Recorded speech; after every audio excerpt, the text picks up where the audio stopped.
Shri Swami Samarth friends, Charu's lifestyle या चॅनलवर तुमच्या सर्वांचे स्वागत आहे. मी हे आळूचे पानं स्वच्छ धुवून ते कापून घेतलेले आहे. त्याच्या शिराही व्यवस्थित कापून घेतलेल्या आहे. आळूचे पानं एकदम ताजे होते म्हटलं याचीच रेसिपी दाखवूया. यासाठी साहित्य घेतलेलं आहे: चिंचेचे पाणी, गूळ, धन्याची पावडर, रवा 2 चमचे, 7-8 लसूणच्या पाकळ्या, मीठ आणि लाल मिरची पावडर आणि अर्धा चमचा हळद. चिंचेचं पाणी अशा प्रकारे करून घेतलेलं आहे. आता एक रिकामा बाऊल घेतलेला आहे. त्यामध्ये चिंचेचं पाणी आणि गूळ एकत्र करून घेतलेला आहे. त्यामध्ये मी आता लाल मिरची पावडर 2 चमचे आणि हळद अर्धा चमचा हे सर्व टाकून घेत आहे. चवीनुसार मीठ टाकून घेत आहे. हे सर्व मी पाण्यातच मिक्स करणार आहे. 2 चमचे रवा हाही ह्या पाण्यात मिक्स करून घेत आहे. लसणाच्या पाकळ्या मी जरा ठेचून टाकत आहे. धन्याची पावडरही टाकून घेतलेली आहे.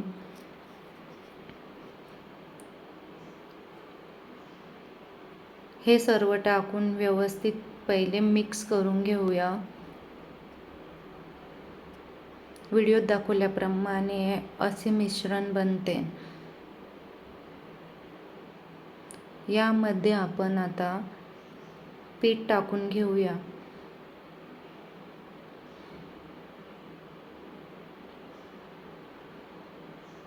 डाळीचे पीठ अंदाजानुसार घ्यायचे आहे. किती पानं आहे त्यानुसार. आता हे माझ्याकडे 15 पानं आहे.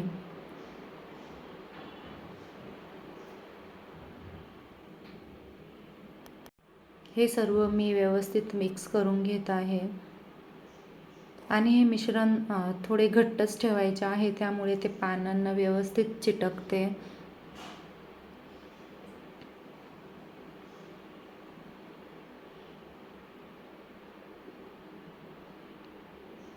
एकदम व्यवस्थित एकजीव करून घ्यायचा आहे.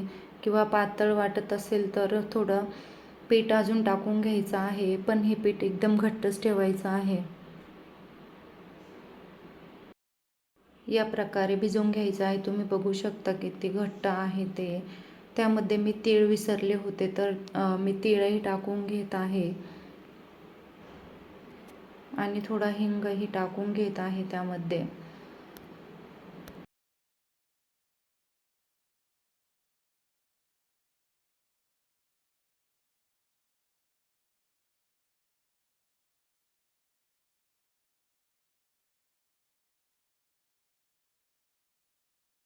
आता आपलं पीठ व्यवस्थित भिजवून झालेलं आहे आणि सर्व त्यात मिक्स करून झालेलं आहे. आता आपण आळूच्या वड्या लावून घेऊया. त्यासाठी तुम्ही पोळपट किंवा तुमच्याकडे चॉपिंग बोर्ड असेल तर त्यावर तुम्ही व्यवस्थित आळूच्या वड्या लावून घ्या. या प्रकारे सर्वात मोठं पान बघून ते उलटं ठेवून घेऊया.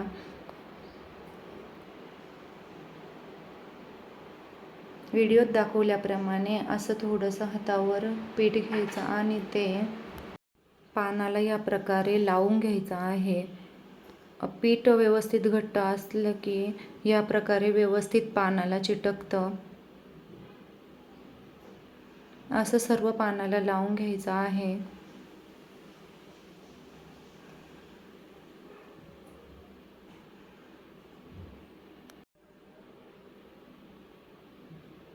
त्यानंतर दुसरं पान घ्यायचं आहे.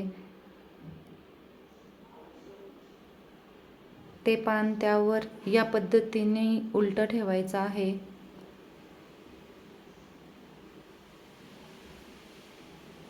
आणि त्यालाही या प्रकारे पीठ लावून घ्यायचं आहे. बघताना जरा अवघड वाटतं, पण जेव्हा आपण करायला घेतो तेव्हा व्यवस्थित आपल्याला ते जमतं. नंतर परत एक पान घेऊन या प्रकारे तेही अशा पद्धतीने उलटं ठेवून व्यवस्थित सरळ करून त्यालाही या प्रकारे पीठ लावून घ्यायचं आहे. आणि पीठ जरा जास्तच लावायचं. त्यामुळे टेस्ट वाढते.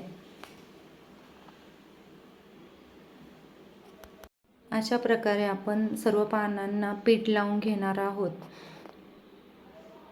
नंतर व्हिडिओत दाखवल्याप्रमाणे त्याची एक बाजू व्यवस्थित फोल्ड करून दुसरी बाजू फोल्ड करून त्यावर आपण पीठ लावून घेणार आहोत. यालाही जरा व्यवस्थित पीठ लावून घ्यायचं आहे आणि नंतर त्याचा आपण रोल बनवून घेणार आहोत. या प्रकारे जरा दाबून व्यवस्थित घट्ट असा रोल बनवून घ्यायचा आहे. त्यामुळे तो लवकर वडी सुटत नाही.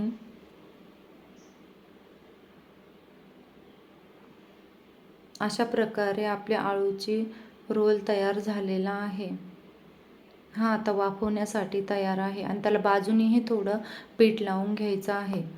अशाच प्रकारे आपण दुसरीही आळूची वडी तयार करून घेणार आहोत.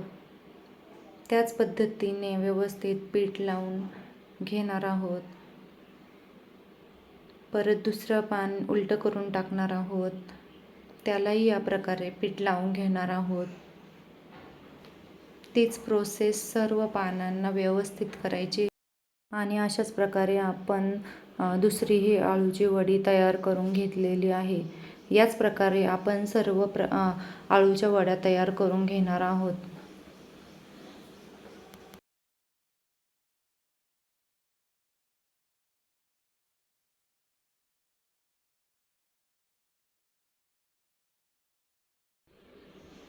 अशा प्रकारे आपल्या आळूच्या वड्या बनवून झालेल्या आहे. आता आपण त्या इडलीच्या भांड्यामध्ये स्टीम करायला ठेवणार आहोत. या प्रकारे त्या 15 मिनटं स्टीम करून घ्यायच्या आहे व आपल्या स्टीम करूनही झालेल्या आहे.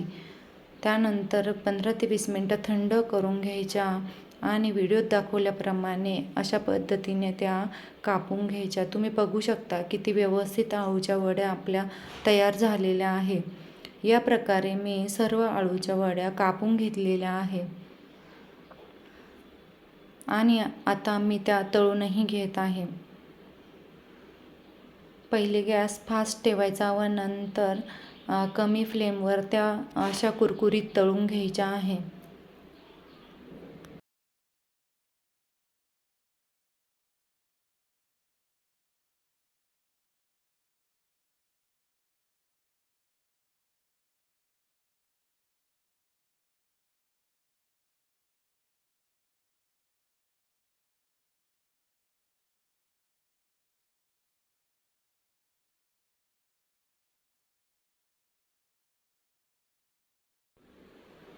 या प्रकारे सर्व आपण आळूच्या वड्या तळून घेणार आहोत.